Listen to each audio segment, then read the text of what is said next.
Hello friends, welcome to अभी career concept. मैं अभी कुमार यदुवंशी। फ्रेंड्स, आज हम पढ़ने वाले हैं जीव विज्ञान की कुछ प्रमुख शाखाओं के बारे में।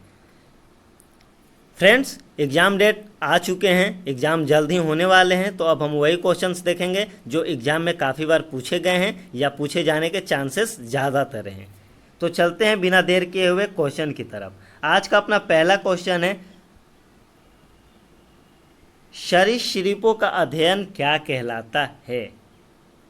फ्रेंड्स, जो सरीसृपों का अध्ययन है यह हर्पेटोलॉजी कहलाता है। याद रखिएगा, हर्पेटोलॉजी में सरीसृपों का हम अध्ययन करते हैं। सरीसृप किसे कहते हैं फ्रेंड्स? तो सरीसृप जो ज़मीन पर रेंग के चलते हैं, जैसे कि सांप हो गया, मगरमच्छ हो गया, इसके अलावा छिपकली हो गई, ये सब सरीसृप की कैटेगरी में आते हैं।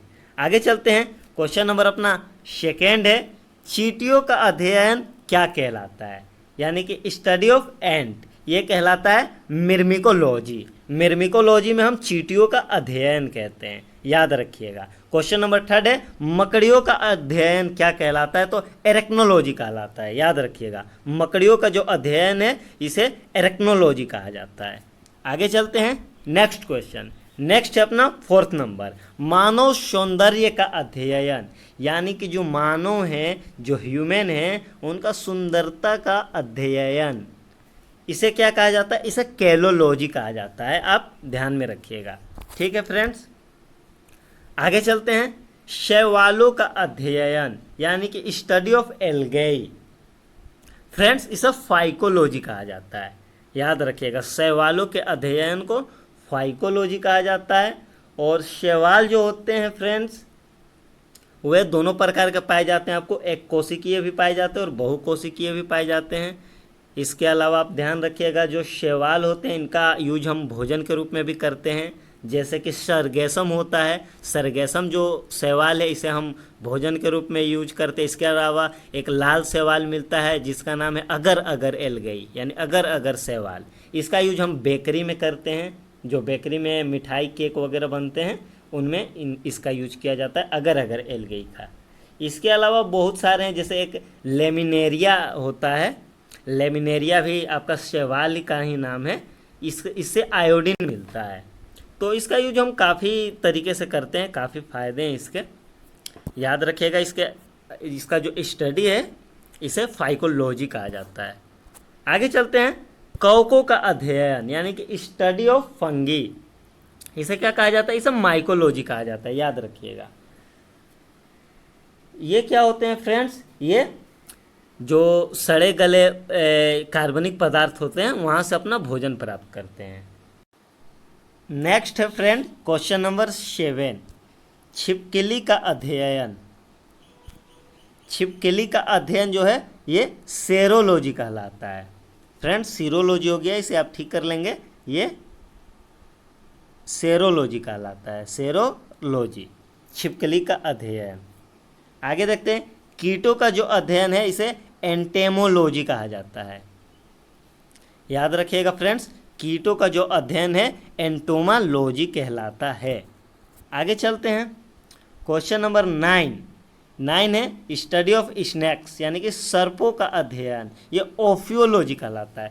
फ्रेंड्स, अगर किसी को स्नेक काट दे तो वो ओफ करता है, तो यहाँ से आप याद रखिएगा ओफियोलॉजी, जहाँ होता है सर्पों का अध्ययन, यानी सांपों का। आगे चलते हैं। आगे अपना क्वेश्चन, फूलों का अध्ययन। फूलों का जो अध्ययन है एंथोलॉजी कहलाता है। याद रखिएगा, एंथोलॉजी, फूलों का अध्ययन। आगे चलते हैं। फलों का अध्ययन जो है पोमोलॉजी कहलाता है। पोमोग्रेनेट आपको पता होगा, अनार को कहते हैं, वो एक फल है, तो उससे आप याद रख सकते हैं। पोमोग्रेनेट से आप पोमोलॉजी याद रख सकते हैं। और पोमोग्रेनेट जो है वो एक फल है, फ्रूट है, तो फलों का अध्ययन पोमोलॉजी कहलाता है। आगे चलते हैं। मानचित्र का अध्ययन, स्टडी ऑफ मैप्स, ये कार्टोग्राफी कहलाता है। याद रखिएगा, काफ़ी बार एग्जाम में पूछा भी गया है।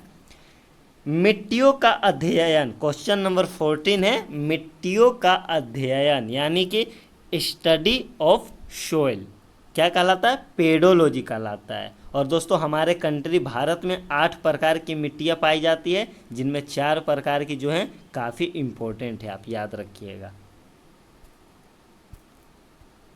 आगे देखते हैं झीलों का अध्ययन। जो झीलों का अध्ययन है फ्रेंड्स, ये कहलाता है लिम्नोलॉजी। लिम्नोलॉजी में झीलों का अध्ययन किया जाता है। आगे चलते हैं, आगे है हड्डियों का अध्ययन। फ्रेंड्स, हड्डियों के अध्ययन को कहते हैं ऑस्टियोलॉजी। स्टडी ऑफ बोन्स को कहते हैं ऑस्टियोलॉजी। विषाणुओं का अध्ययन ये कहलाता है वायरोलॉजी, यानी कि स्टडी ऑफ वायरस जो हैं ये कहलाते हैं वायरोलॉजी। ध्यान में रखिएगा। आगे चलते हैं, आगे है अपना ब्रह्मांड का अध्ययन। दोस्तों, ब्रह्मांड यानी कि यूनिवर्स, यानी कि स्टडी ऑफ यूनिवर्स जो है कॉस्मोलॉजी कहलाता है। याद रखिएगा, स्टडी ऑफ यूनिवर्स जो है कॉस्मोलॉजी कहलाता है। मनुष्य के सपनों का अध्ययन, फ्रेंड्स, ये ऑर्नियोलॉजी कहलाता है। ऑर्नियोलॉजी में क्या होता है फ्रेंड्स कि स्टडी ऑफ ड्रीम्स, ठीक है, सपनों का अध्ययन होता है। आगे चलते हैं, सूक्ष्म जीवों का अध्ययन। सूक्ष्म जीवों का जो अध्ययन है फ्रेंड्स कहलाता है सूक्ष्म जैविकी, यानी कि माइक्रोबायोलॉजी। दोनों में कोई सा भी ऑप्शन में दे सकता है, आपको याद रखिएगा। सूक्ष्म जैविकी या माइक्रोबायोलॉजी में सूक्ष्म जीवों का अध्ययन होता है। आगे चलते हैं, आगे है जंतुओं के नाक, कान और गले का अध्ययन जो है राइनोलॉजी कहलाता है। फ्रेंड्स, जो भी जंतु हैं उनके नाक, कान और गले का जो अध्ययन है राइनोलॉजी कहलाता है। आगे देखते हैं, आगे ये खेती के प्रकार के बारे में बोल रहा है। ये है अंगूरों का उत्पादन, ये कहलाता है विटिकल्चर। फ्रेंड्स, जो अंगूरों का उत्पादन होता है जो कि व्यापारिक दृष्टिकोण से होता है उसको कहते हैं विटिकल्चर। तो आप याद रखिएगा, अगर आ जाए क्वेश्चन अंगूरों के उत्पादन को क्या कहते हैं या फिर विटिकल्चर में किसका अध्ययन किया जाता है, तो अंगूरों के उत्पादन का, उसकी मतलब उसका जो खेती है उसी का। आगे देखते हैं, आगे है मछली पालन। मछली पालन पीसीकल्चर और मधुमक्खी पालन होता है एपीकल्चर। ठीक है फ्रेंड्स, याद रखिएगा।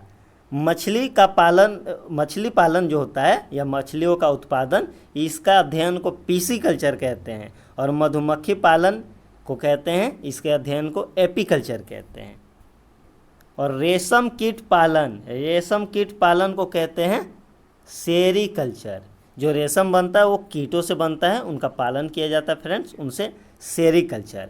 फ्रेंड्स, बहुत लोग याद तो कर लेते हैं लेकिन एग्जाम में जब ऑप्शन आते हैं तो वो कंफ्यूज हो जाते हैं कि मतलब कि किसका पीसीकल्चर है, किसका एपीकल्चर है और किसका सेरीकल्चर है, कंफ्यूज हो जाते हैं। कभी मधुमक्खी में पीसीकल्चर मार देते हैं, कभी मछली में एपीकल्चर मार देते हैं, ऐसे होता है।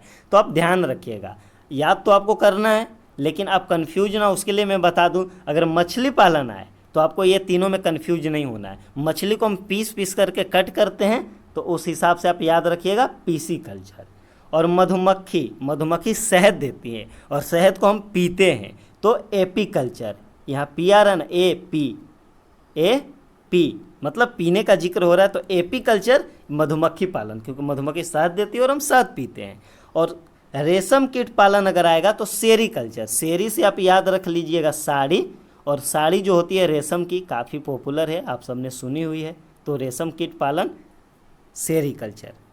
ठीक है, आगे चलते हैं, वनों का संरक्षण और संवर्धन। दोस्तों, जो जंगल है हमारे, उनका जो संरक्षण है और उनका संवर्धन किया जाता है उसके बारे में हम सिल्वीकल्चर में पढ़ाई करते हैं।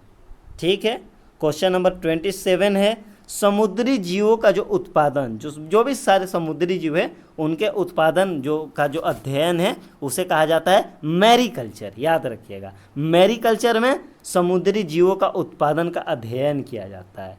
ठीक है, आगे चलते हैं, सब्जियों का उत्पादन का अध्ययन क्या कहलाता है, ओलेरीकल्चर। इसे भी आप याद रख सकते हैं। ओलेरी से आप याद रखिएगा आलू ओलेरी से काफ़ी मिलता जुलता है, और आलू क्या है, सब्जी है, तो सब्जियों का अध्ययन हो जाएगा। ठीक है, आगे है क्वेश्चन 29, केंचुआ पालन। केंचुआ पालन को हम क्या बोलते हैं, वर्मी कल्चर बोलते हैं। याद रखिएगा फ्रेंड्स, एग्जाम में काफ़ी बार ये भी आया हुआ है। केंचुआ पालन वर्मी कल्चर को कहा जाता है।